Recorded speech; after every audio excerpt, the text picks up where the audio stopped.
let's see, there we go, it helps to turn it on, is I want to talk about the importance of asking for help, how critical it is to ask for help. And already this morning I asked for help and Cindy helped me. And yesterday I asked for help and a nice man came and brought me some equipment that I needed. And another way to help ourselves is to do something that a very dear friend of mine who has a business, the name of her business is Ground, because that's what we need to do. We need to get grounded in our bodies and then connect. When we connect with each other, how good that feels, and then empower each other. So in honor of Kelly, I will say that because I love that, about grounding, connecting, and empowering. And one of the things that we love to do comes from a program I'll talk about later in the parenting session. But one of the tools from the community resiliency model that's used where there are big disasters to help people not make one disaster a whole bunch of other disasters. They have 6 really wonderful tools that you can use, and one of them is resourcing. And so for me, it sounds weird, but this cup is a resource because, you know, it's familiar, but also we can use the pictures in our minds and our memories to be a resource. And this is something that you can take with you wherever you go, to for just a minute, close your eyes and think of a person, place, or thing that brings you peace or joy. So a person, place, or thing that brings you peace or joy. And then when you think about that, where do you feel that in your body? Sense in and think about where you feel that in your body.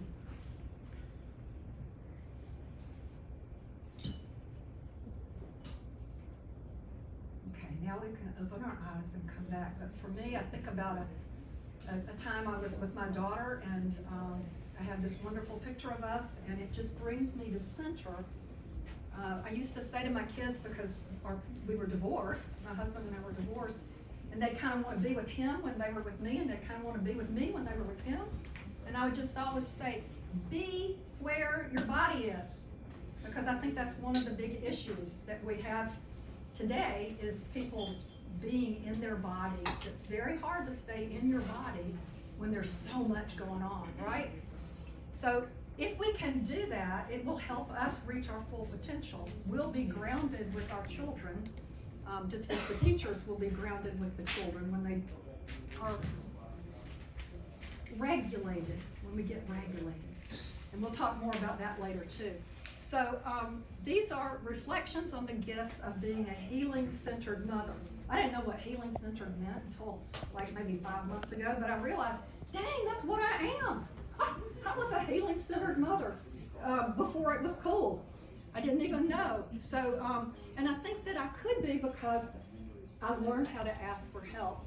And so this is a quote that I love, that the purpose of holding a crying baby, and I've seen so many of you here with just wee little months-old babies, but the purpose of holding a crying baby is not to stop her from crying. The purpose of holding a crying baby is to be present with your child while she is suffering. It is to tell that little person that she's not alone. And it's a reaffirmation of the commitment that you've made to be with her, that you will not be driven away by her expressing how she feels. So, I don't know how many of us grew up with the moms who said, just let them cry it out. But I don't buy into that one. And so I think about that with us as adults, that the purpose of our being with each other when we're going through a hard time is for us to be with them and let them know that they're not alone, and that their emotions, their grief, whatever, is not going to drive you away. And I think that's something that happened for me at the preschool where my children were, because I started the preschool for them when, just as I was going through a divorce, and it was very difficult, but the people at that school, just like I believe the people at the Head Start schools, let me be how I was, and it wasn't going to have them turn me away. So I asked them for help. I knew I needed it, and I think it was one of the most incredible things I could model for my children, is that they could see that I could be vulnerable, I could ask for help, and guess what? It came and it helped all of us. So by grace, I was healing centered before healing centered was cool, and I'll just say, y'all, I mean, I cannot believe how life would put things in front of me before I needed them. Like, I had a friend who was all up in this Bradley method of husband coach childbirth. Well, what the heck is that? This was in the 80s. Nobody had heard of this stuff then. But it was a wonderful method of childbirth that really taught the importance of bonding with your baby from the time while it's still in your womb, and then right after it's born. But I also heard something really important in that. I was a person who loved to drink a cold beer, right? And you know, your docs will tell you, some docs will tell you, it's okay to have a glass of wine. The Bradley method really pushed that it's not okay to have any alcohol when you're pregnant. That there's no safe known amount of alcohol during pregnancy. And so I was very grateful to the Bradley method, because you know, some of us who really used to like our beer might have not stopped at 1 or 2. And fetal alcohol spectrum disorders is a tough, invisible disability. And so I'm very grateful that I knew that. So there was that. It was the La Leche League. Oh my goodness, what a deal. The Bradley method really hyped breastfeeding. And I was a breastfeeding advocate like you wouldn't believe. I breastfed my children, Patrick, for about 2.5 years, and Wheezy for about 1.5 years. And the thing that I didn't know was happening then, because we didn't know about mirror neurons. You know, how many of you have heard of mirror neurons? That when you're looking at your baby, you know, your baby will give back to you what you're giving your baby. Your baby will try to smile when you smile. If you turn away from your baby after a little while, your baby will get very frustrated because your baby wants your face. Your face teaches your baby how to react or respond. And so the breastfeeding was the perfect way for me, as a very busy working while I had babies. I would strap those babies on with little carriers, and but nursing them was the way to get that eye contact. To have, how many of you know secure attachment? How important it is to have a secure attachment with your baby. And I think breastfeeding just gives an automatic secure attachment. Now, if you can't breastfeed, that doesn't mean you can't do that. But for me, it was really great, because the other thing, you know, our bodies are just little pharmacies, and we can gin up all kinds of different chemicals in our bodies. But breastfeeding made me produce a lot of oxytocin, which is the love hormone. And so I think I kept breastfeeding for so long because it felt good. It made me feel good in my body to have that oxytocin release. So there was that, and then 12 parenting classes. I got really hooked on parenting classes because, man, I realized I didn't know diddly. I needed some help. So there was this guy who taught these parenting classes, and I would go, and I kind of turned into a groupie. I went to a whole bunch of his classes. And he talked about things that I've never heard anybody talk about before, like keeping your peace and your poise and your power, and how your children are going to be as you are, and you know, the importance of being present, the critical importance of being present. So that was really huge for me. And then my spirituality was big. 12-step meetings. I got into a program for people who grew up with alcoholism. It's for families and friends of alcoholics, because the truth is, and oftentimes I'll ask people how many of us grew up in addiction or abuse, but I'm not going to ask that. But when I do sometimes at 12-step meetings, we close our eyes, and I ask people to do that, and usually it's between 40 and 70% of the people will raise their hands that they grew up in addiction and abuse. So being able to take that in, and the spirituality of being a person who loves nature, and then the gift of trauma, knowing that I had been through this made me all the more not want to pass on those 9 aces that I had. So the other cool thing, you know, I wrote, I was a writer, so that I started writing this book, and I'll talk a little bit more about that in a minute. But the other big deal was, I got to have children. I mean, what a miracle. I got to have kids. I was such an enthusiastic pregnant human. It was I mean, those were really the best 9 months, the best 18 months of my life, I think, because I'm one of those people who just thrived on being pregnant. I think it's because I'm a workaholic, and I could do so many things at once. You know, I could work and grow a baby. I mean, you think about it, you know, Yes. those of you who have 3 kids, you're taking care of 3 kids and growing a baby. Wow, talk about multitasking. So by grace, I got to have these children, and it was for me going to be a do-over of my brother and myself. And really having these children got me so on the path to being healing centered. And there's a lot more to that. But I knew that if I ever had children, and I don't know if you noticed this about that, but those little kids in that picture look pretty perfect, don't they? But the little boy looks pretty freaked out, right? That little bow tie must be really uncomfortable. But I knew that if I ever had children, trauma warning. This next slide, I hope it doesn't, just know that there's something coming that is a little scary. But I knew that if I ever had children, I didn't want to do to them what was done to me, which I think I was really objectified as a child. I was dressed up and treated like a little doll and put in a corner to be quiet when I was supposed to be quiet. And I was not supposed to notice the violence and the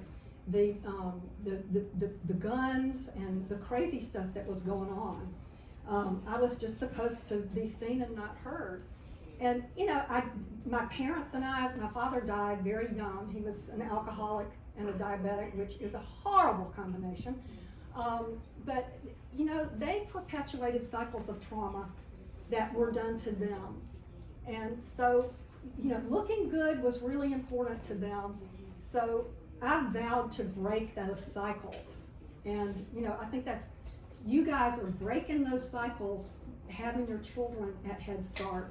If you have those cycles, you may not. I'm not assuming that you do, but to be in a safe, stable, nurturing environment, wow, what a gift, what a blessing.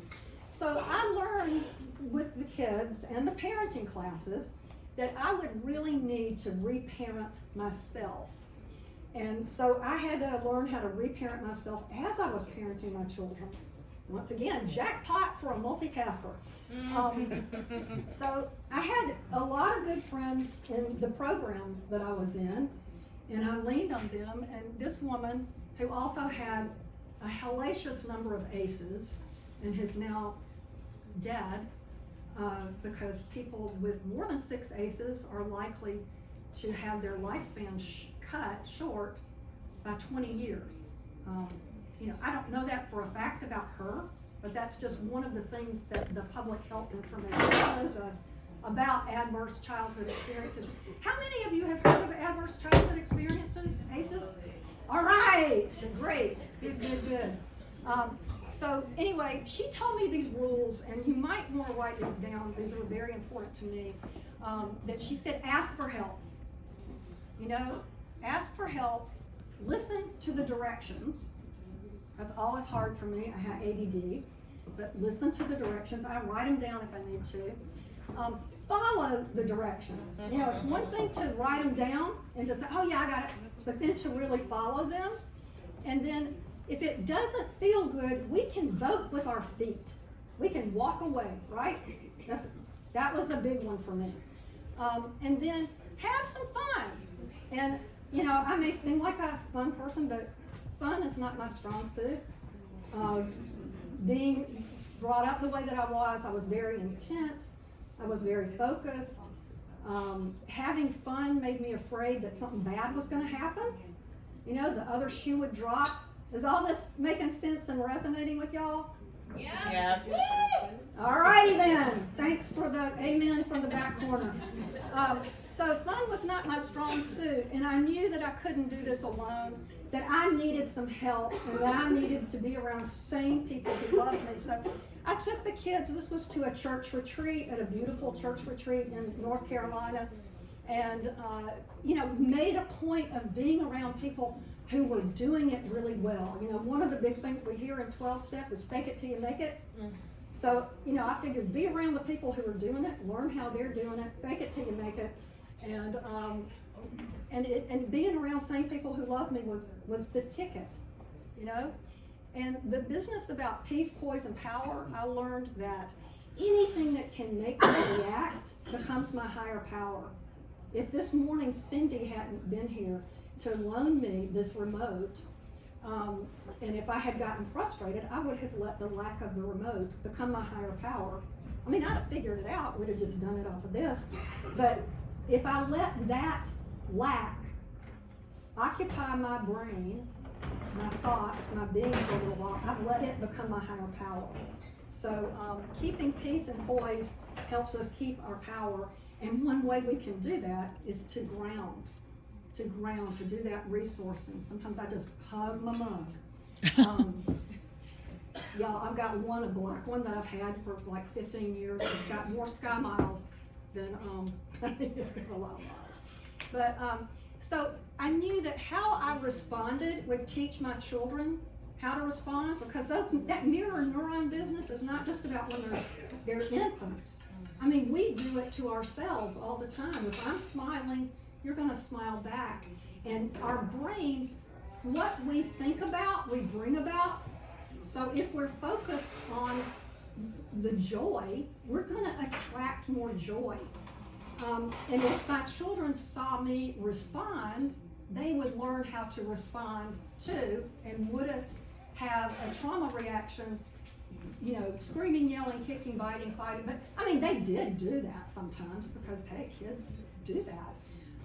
But I knew that that was really important, that they learned to see how to respond and not react. Because, here's the deal. Your children they are little sponges. They are learning everything all the time. They are soaking it up. So a big thing that happened to me, I was on a walk with a friend, and I had been reading a lot about brain science and about being peaceful and thinking about being peaceful and being around people who were peaceful, and I learned a little bit about meditation. And it hit me as we were walking, and I said, Linda, I think I got this.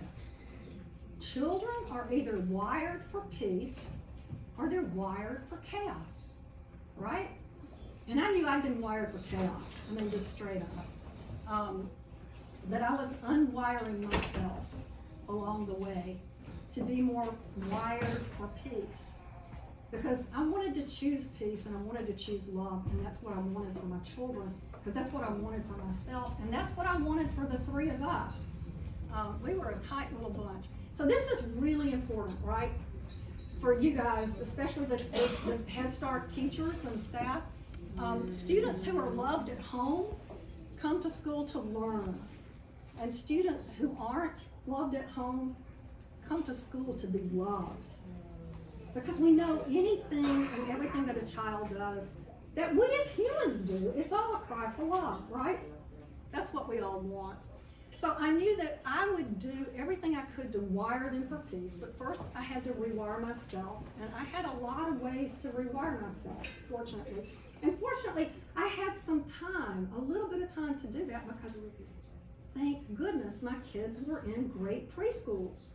That gave me a little bit of time. Now I was hustling like crazy because I had my own business too, but having a little bit of time, learning how to take advantage of a little bit of time to center myself.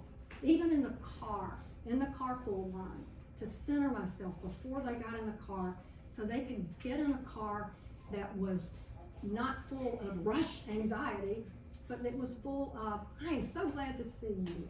how was your day? So staying this way, getting this way, we caught a lot of frogs, we read a lot of books, we took a lot of walks, we spent a lot of time outdoors. And I started writing about it because I've always been a journaler. And but I also know that for me to learn something, I'm a kinesthetic learner, you know, those of us who have to use our bodies to learn. I had to write about it. And so I started writing about it to let it all sink in. And so these are the most important takeaways from, y'all, seriously.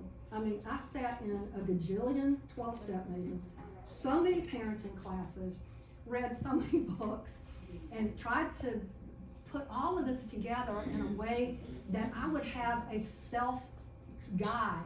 I would have my own owner's manual. And these were the big takeaways. Live a life of extreme self-care, right? When I was 37 years old, I finally started learning how to take care of myself. My mother, God bless her, but she did not take good care of herself. And I learned how to not take good care of myself from her. Not getting enough sleep, skipping meals, she would take Anacin on an empty stomach, and her stomach, she ended up with ulcers. Rushing. So practicing extreme self-care could be something as simple as making yourself a hot cup of tea, could be sitting in the car for a few minutes at a stoplight, thinking of the things for which you are grateful. Gratitude is a great gift. I am grateful for gratitude. So, yeah, because here's the thing about this. This is so important. Children are sponges, all right? We teach people how to treat us because they're going to treat us the way we, what? Treat them. Well, the way we treat ourselves. Yeah. The way we treat ourselves.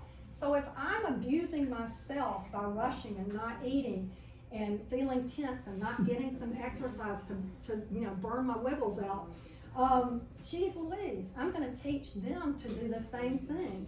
So if we respect ourselves, people are going to respect us. Yes. If we respect ourselves, our children are more likely to respect us.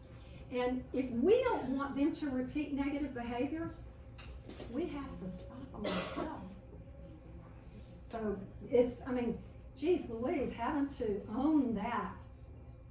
If you go to school and your child has done something that you've done, not you, but that if my child had gone to school and hit somebody and had said, well, my mom hit me, I had to look at what was I doing, how was I teaching them.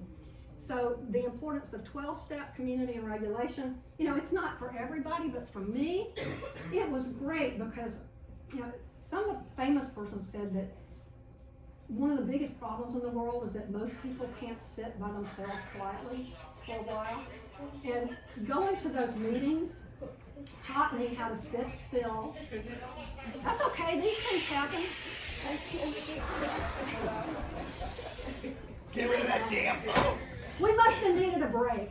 Hey, if anybody else has their phone on, this might be a great moment to turn it off. Carey, yeah. Walk to the other side of the podium so your face is a little more illuminated for people. Sure. Can you be? I'll do that. Am I illuminated? You mean I'm not glowing? Shit happens, it's okay. So, the good thing about 12-step for me was that there was a schedule, there was regulation. Hey, there was communion. It was crappy coffee and crappy cookies, but still, we were breaking bread and, having something together. And I learned how to listen to people. And more importantly, I learned that some of the things that I said might be able to help some other people too. And boy, was that something to take in. So, it was pretty cool, and I'll tell you, sometimes my kids would look at me and say, Mom, I think you need a meeting. And I would go when they would say that. So we've got to create supportive communities. What is one of the things we do? Well, gosh, we're coming out of I call it the damdemic, pardon me, but it was a damdemic. I mean, it was tough. We were, imposed isolation. So building community again is a big deal. But for me, having friends was everything. I had a priest who said, surround yourself with sane people who love you, and ask them for help if you need to. And so y'all are in a community of sane people who love each other, I think, and that is so huge. And for your children to get the benefit of that is amazing. So our parents, the teachers, they were my family. They were an extension of, as a single mom, my family. So because we can't do it all by ourselves, we need some help. And children, again, need to see you asking for help. You know, the old trope about the dad who would never ask for directions and, you know, let his family drive around lost for hours. You know, I wonder if their kids ended up not ever wanting to ask for directions and would end up driving around lost for hours. What we see, we do, right? So let your kids see you ask for help. And choose role models wisely. So yeah, I wanted to be Wonder Woman, but that wasn't gonna happen. So to find somebody who's just a little further along the path than you are and do what they do. I found a woman at my church who was gorgeous. She had a beautiful child. She had a handsome husband, and she was together.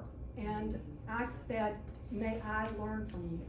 And she said, sure. So she would clean out her refrigerator and feed us her leftovers, but I would sit at her counter, which I kind of called the altar of Linda, and watch how she was with her daughter, because her daughter would get her homework done, and her daughter could go out in the yard and play like she was a horse, going over jumps.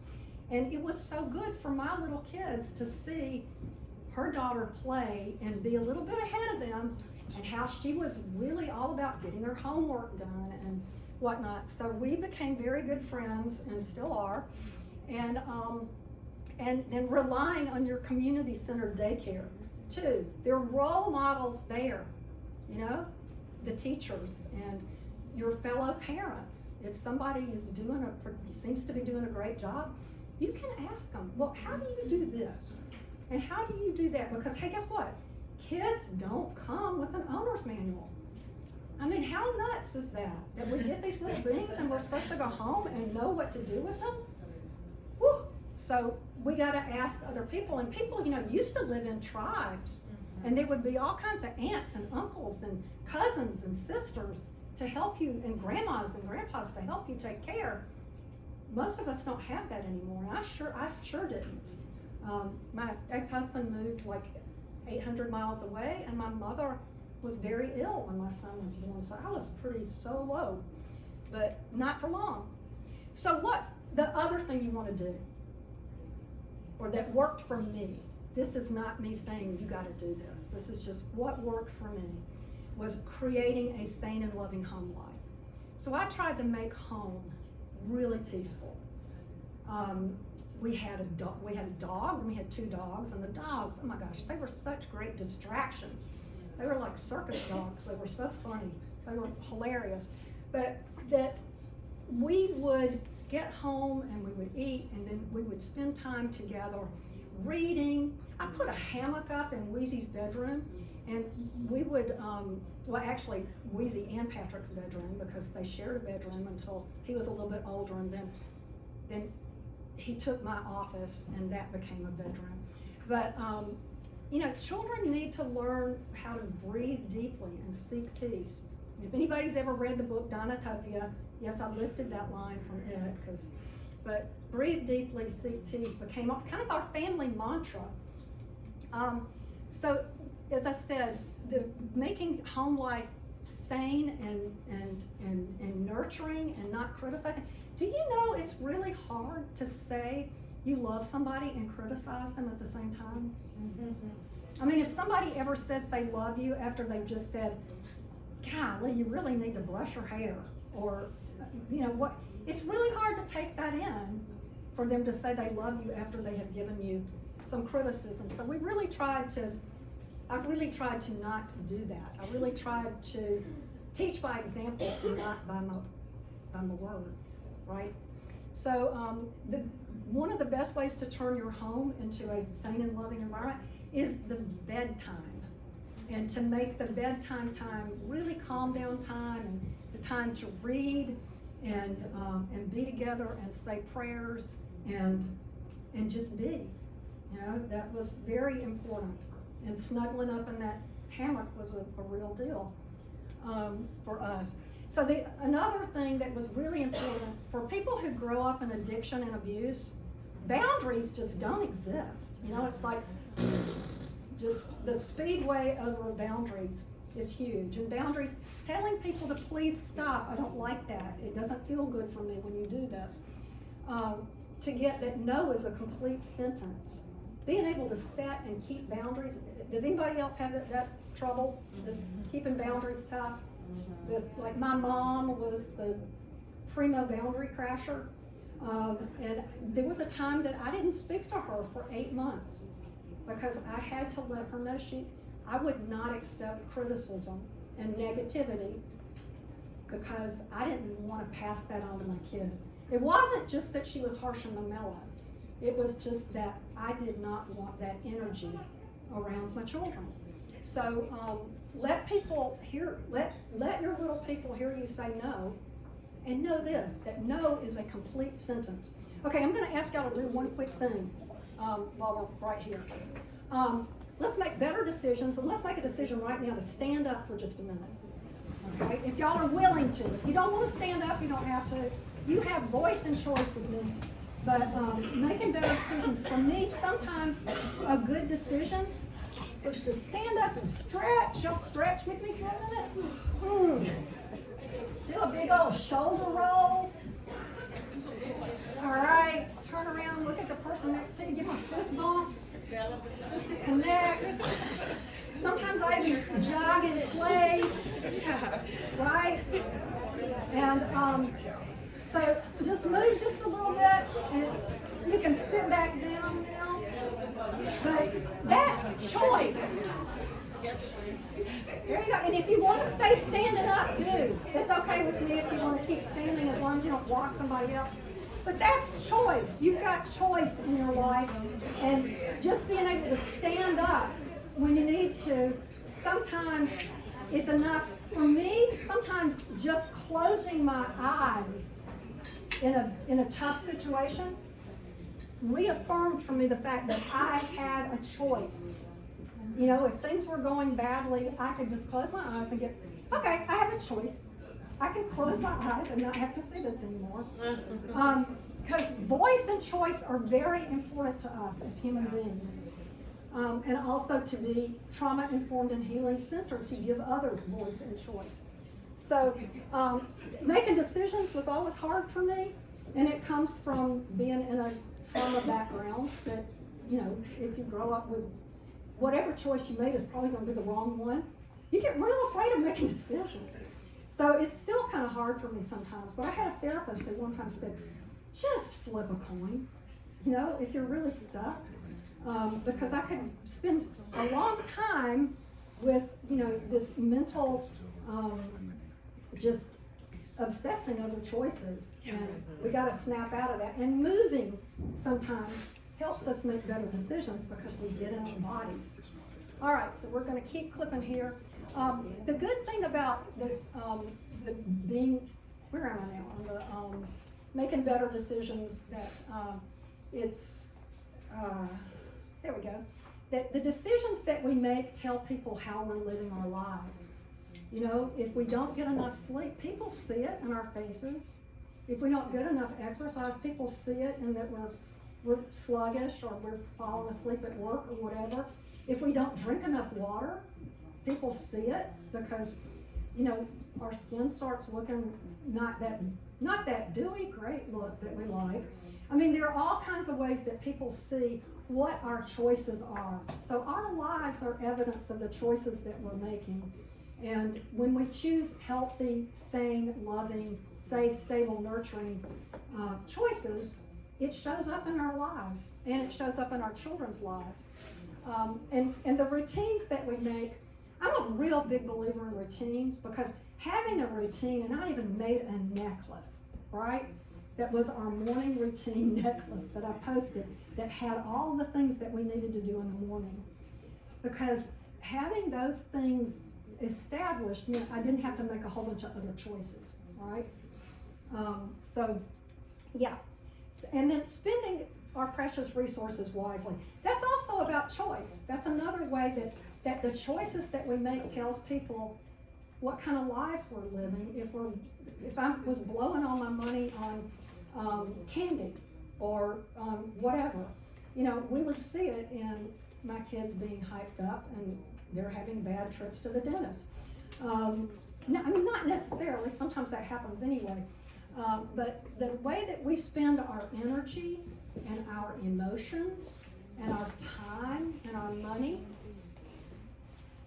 that tells our children what is important to us and helps them know what's important in our little bubble, our little family. So I just say that I've always had, not now, but I used to have a lot of trouble with money. You know, I was that mom who would try to stretch the paycheck, and would shake out the quarters in the bottom of my bag, trying to, you know, have money to get a big meal, a happy meal on the way through. I would write the check at the grocery store and hope to God, you know, that my checkbook roulette would not end up with me in deep doo-doo. But you know, there were things I could have done that would have made that not necessary. I could have lived in a less expensive apartment. I could have driven a less expensive car. I could have lived within my means. And instead of putting that pressure on myself. But I will tell you, there's a payoff to that pressure, and it comes in the next, about 2 more slides. But attracting healthy relationships is also mission critical. Okay, I grew up in a home where my father was very violent and abusive, and my mother was so critical of me constantly that I expected it, and that I did have a boyfriend who was abusive, and I did have friends who said horrible things to me sometimes. So attract healthy relationships and let your children see you in healthy relationships and being around people who are healthy, and then maybe they won't go looking for the bad seed themselves. Anyway, there was that story that I can walk into a room and pick the unhealthiest person in the room, and that's the one I'll gravitate toward. I don't do that anymore, and I'm deeply grateful for that, because everything is about relationships, and when we're healthy, we attract healthy people into our lives. So if you believe you're precious, other people are going to believe you're precious. If you treat yourself as if you are worthy, other people are going to treat you that way too. So beyond that, just follow the good old golden rule and we'll be in Fast City. Avoiding toxic intensity. Okay, so this is a big one. This is a term I came up with. Toxic intensity is that constant chaos. You know, where, you know, that 5 o'clock time when your kids are really whiny, and that witching hour, you know, when everything is kind of crazy, because transitions for children, just like transitions in childbirth, are very hard. Okay, toxic intensity is that little bit of time throughout your whole life, right, where you are just anxious. And it is, we can create our own anxiety. I did it in college and it kept me really skinny, and that was kind of cool, but it was not, because on the inside, it was destroying me, because the cortisol and the adrenaline that we manufacture when we're anxious, and if we think the thoughts that can make us anxious, remember I said we're all our own little pharmacies, we can create toxic intensity, and then we'll attract toxic intensity, and we'll teach our children to be in toxic intensity, and that's what they'll know, and they will recreate what they knew as children, because that feels comfortable to them. Even if it was horrible, they will recreate that. You know how the mom who has the daughter who got pregnant at 15, that the mom got pregnant at 15? You know, I mean, these things, they're kind of wired into us unless we disrupt it. And we get up and stand up sometimes and move or close our eyes or walk away. make better choices, avoid the heck out of toxic people, places, things, because toxic intensity is addiction school for kids. Living in toxic intensity teaches them to go get the drug or the alcohol or the food or the relationship or the video game or the whatever that gives them some soothing, and it's addiction school for children. Does that ring true? Does that resonate for y'all? Yeah. Yeah, so it's, and then practice peace. Rushing is abusive. Okay, my mom, we rushed everywhere we went. We would get thrown into the car. There was a, golly, you know what happens to a washcloth if you leave it on the front seat for a couple of days if it was wet? It smells horrible, but man, we would get wiped down to make sure we didn't have crud on us. And we would just vault out of our house on the way to work or school or to choir or whatever. And I would get to places and I would feel like a cartoon character that was still in motion because we were rushing all the time. And rushing is abusive. Think about how you are wired. If you want to be wired for peace or wired for chaos, and maybe look at your life and where you might rush and how you might be able to slow that down. Because rushing is another way to create toxic intensity and that anxious feeling. And okay, here's the other thing that's really big, is that when we rush children, that is teaching children on some level that they're too slow. You know, think about it. Why does it take you so long to get dressed? We've gone over this. You know how to tie your shoe. Where is your book bag? Why didn't you have it put together last night? We've got to go. Come on, hustle, hustle, hustle. So what is that child hearing? I can't move as fast as mommy? There must be something wrong with me. So the counter to this is to drop back to your children's pace as best you can. Meet them where they are and build in some more time, especially for those transitions, because as I say, transitions for children are hard. You know, I used to try to do like 4 things on a Saturday. Oh my goodness, that was insane. We dropped it back to 2 because going to soccer and a birthday party and to pick up crickets at the PetSmart for the Wizard, that was all too much. You know, so we had to throttle back. Less is more, especially if we want to change things and simplify our lives and choose peace. And then honoring your family's future, which you're doing. You've got your children in Head Start, right?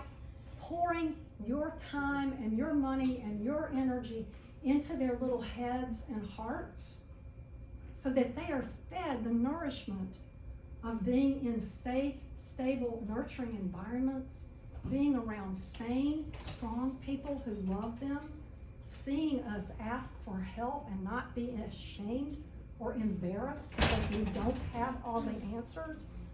All of that is so vitally important. And so, you know, I really looked for great schools, and I was so lucky that my kids, that we had some good daycare around. Now, did it cost me almost more than I made?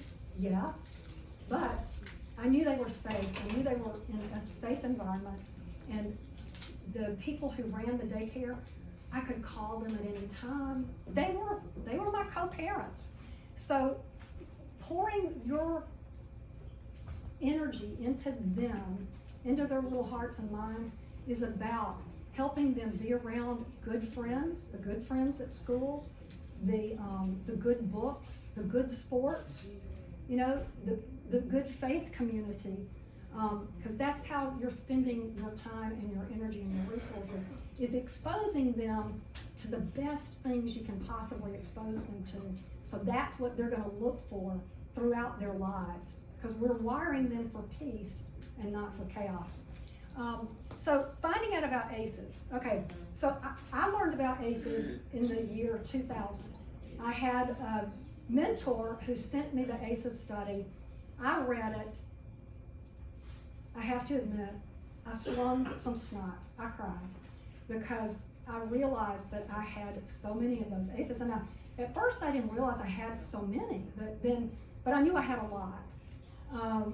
And I put that study in a drawer and didn't look at it for about 3 years because it scared the hell out of me. Excuse me. I hope that was okay. It scared the heck out of me.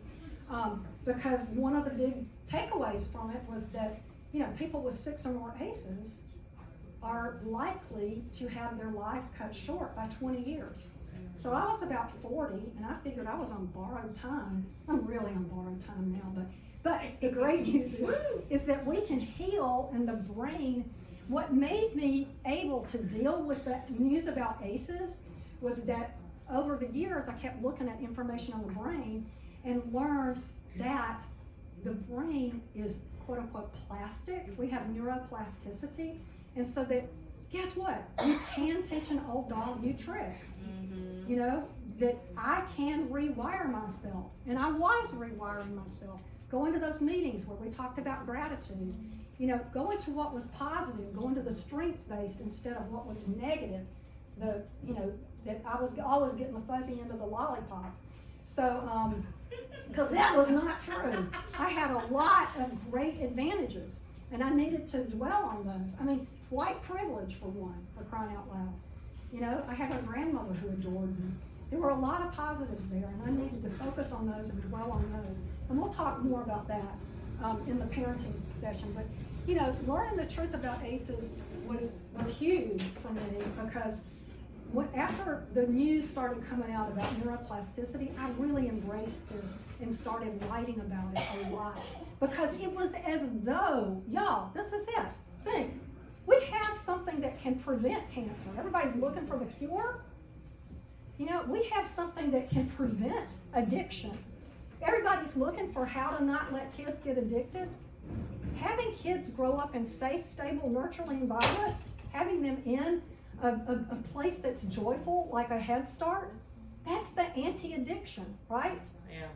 That's the thing. So, you know, ACEs, the thing that we learned going forward, and now we call it PACEs, science for positive and adverse childhood experiences. But, you know, the fact that it's not just what happens in the home, the neglect or the physical abuse, the emotional abuse, the sexual abuse, the, you know, seeing the parents fight, having somebody who is addicted to drugs or having somebody who has a mental illness. It's what happens in the community too. The racism, the structural racism, the substandard wages, the lack of jobs, the food scarcity, the fact that some people go to schools that have newer books, the fact that some people go to schools that don't have black mold. You know, the inequity in this country is an adverse childhood experience for so many children. So I could get on a political soapbox, but I won't. But the other thing is the environment. We now have environmental ACEs, right? With the damdemic, with wildfires, with catastrophic weather events that we're seeing happen more frequently. How freaked out is a kid when their house burns down? How freaked out is somebody when they you know, they go through an earthquake or a flood or any other kind of natural disaster? Or, as I say, the pandemic. My God, 1 million people died. I mean, how many children lost a grandparent or an aunt or an uncle or a cousin or a parent? And, you know, we've got to, as a nation, recognize this and allow people some grief and give people the time, attention, and guidance or alone time to grieve this. It's been huge. We've lost a lot. So I doubled down. When I learned about ACEs science, I doubled down on taking care of myself. I needed to heal, and writing helped me stay out of trouble. And so I worked on this book. Y'all, it took me 12 years to write this book because I had to live it to write it, because it was my own little way of staying accountable. If I was going to put these words down, I had to live these words, because I don't know about y'all, but I don't like people who are fakers. And, you know, we all have enough trouble with that whole, what's the term that we use about, where you don't really, imposter syndrome, right? I had enough of that going on, that I didn't want to have that going on with this. So it took me a long time. It won't take you but a couple of hours to read this book, but I had a lot of fun with it because I would go to treatment centers in Atlanta and we would sit and read it, and then we'd go through the tips in the back of the book, and the moms would comment. And I heard from, this was like 15 years ago, and I still hear from some of those moms, which was really fun. But I doubled down on this because I knew I was in dangerous territory. So it was so much about time, how I spent my time. Was I spending time improving myself, going to meetings, you know, reading things that were good for me? Did I let my children see me do those things? Did we do those things together? Yes, and that was really, really critically important. And what I ended up doing that I had no idea I was doing, because this didn't come out until, how am I doing on time? I got 5 more minutes? Yep. Okay, great. Positive childhood experiences. Y'all, taking your kids to Head Start every day is a positive childhood experience. There are 7 positive childhood experiences that, according to a study done by a friend of mine at Johns Hopkins University, which is a very elite, prestigious, this article was published in the Journal of American Medicine, Pediatrics. There are 7 positive childhood experiences that can actually help buffer the adverse childhood experiences. And the great news is that 4 of those happen in community. Y'all are in community. 4 of these. That being able to talk to your family about feelings, didn't have that. Feeling your family stood by in difficult times, you know, this is my personal inventory. Nah. Enjoying participating in community traditions. Oh man, did I enjoy participating in community traditions? You know, that was fun. Feeling a sense of belonging in high school. Who really feels a sense of belonging in high school? You know, but still, I did have some friends, and feeling safe and protected by an adult in your home. Yet, didn't have that. Feeling supported by friends. I did feel supported by some of my friends. I did attract some crappy friends who were not very supportive, but you know, as the years went by, I got better friends. Having at least 2 non-parent adults who took a genuine interest in you. Oh my God, yes, I had that. What a deal. Miss Minnie Ann next door, she would let me sit and watch her cook and clean and do whatever. That was a safe, stable, nurturing environment. So I had those. When you have these, they help prevent adult mental illness. So we need to be helping kids have more of these, and y'all are doing that by having them at Head Start. So without even knowing it, I was doing this for my children because I looked for the helpers, the parents of friends, the teachers, the coaches. Okay, this is Wheezy when she was about 16, 17. That's her boyfriend, Kevin. He had a twin brother. His mom and dad took Wheezy with them on vacations like you would not believe. Pardon me, but I suck at vacations, right? And I knew I did because we grew up having horrible vacations.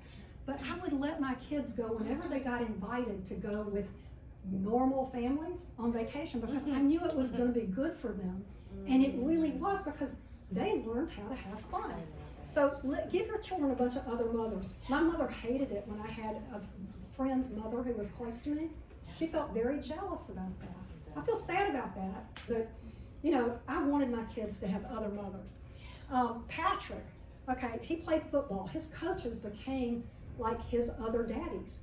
And even to the point that that's his football coach who flew from Atlanta to Montana to perform his wedding ceremony like 7 years ago, which, oh my gosh, how cool is that? How cool is that? And this guy and I, we have some history. And his wife, oh my goodness, but they were other parents. And my son even looked like he could have been theirs. Did that bother me? No, I was grateful to have another set of people who were looking out for my child.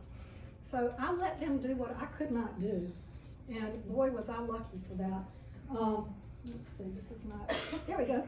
So this was the 2 of them, Patrick and Louisa, on a vacation with some other people. And my kids love each other. I mean, what a deal. Isn't that what we hope for? That your children are going to have a good relationship when they're adults, that they would choose to be with each other. Oh my God, I have chills. My kids choose to be with each other. And, there we go.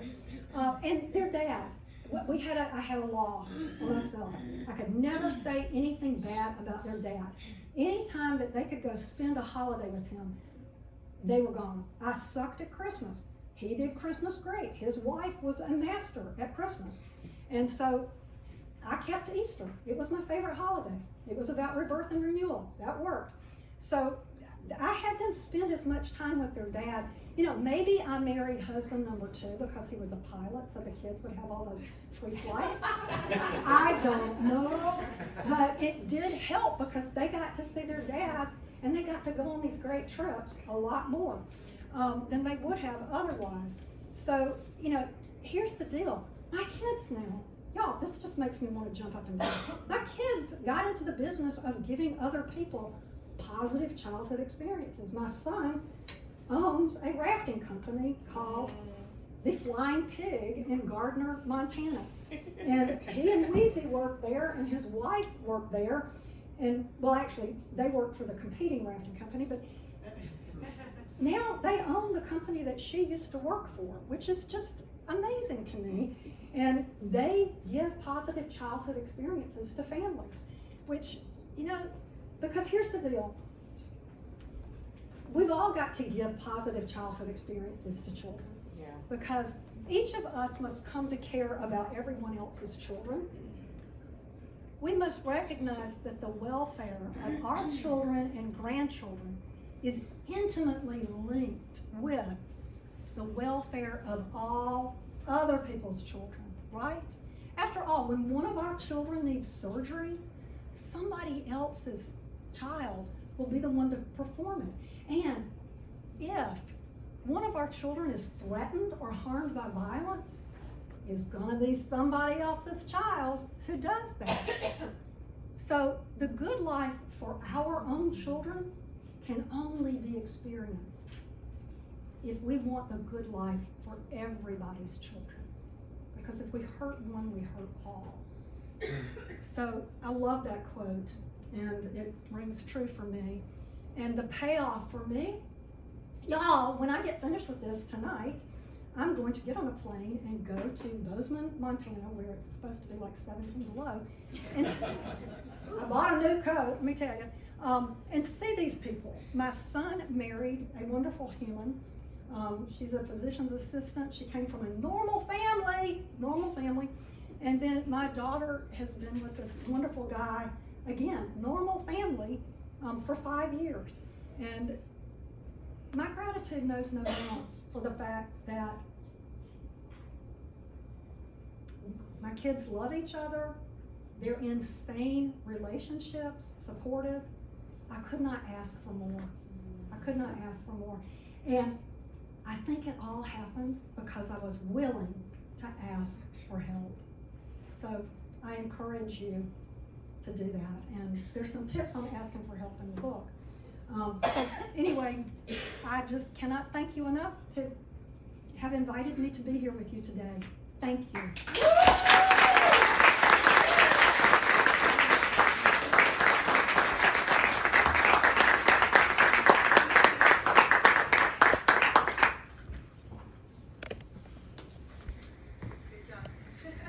Give it up again.